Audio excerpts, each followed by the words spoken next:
Walang gastos kahit piso. Number 1 natin, kita nyo naman, hindi po siya umiikot. Number 2 natin, wala pa rin ikot. Number 3 natin, number 3, umiikot po siya, pero mahina. Yung number 3, hindi mo kayang pigilan yung LEC, pero ito, napipigil ko. So, ibig sabihin talagang mahina. Okay, so yan plug po natin.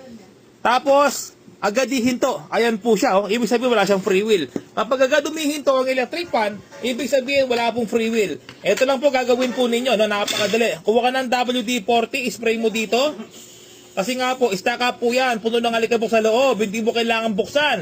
Okay? Spray mo sa loob. Tapos, spray mo sa likod. Ayan po, napakalinis mga ka-repairman, no? Ayan, sa likod po. Ayun, no? Kapag na-spray mo sa gilid, paluin mo dito. Paluin mo yung shafting, no? Para ma-adjust yung kanyang shafting. Ayan, pagkapalo mo siya, hilahin mo, ikot-ikot mo, paluin mo dito, shafting, tsaka sa metal, para magka-alignment. Legit po yan, okay? Ngayon, subukan po natin. Number 1, ayaw umikot, ha? Ngayon, mga ka-repairman, ito. Tingnan nyo sinasabi ko, ha?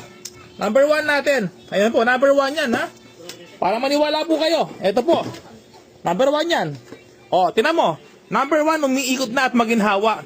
Okay, number 2 natin. Number 3 natin. Ayan po, pigilan ko, mga ka-repairman, no?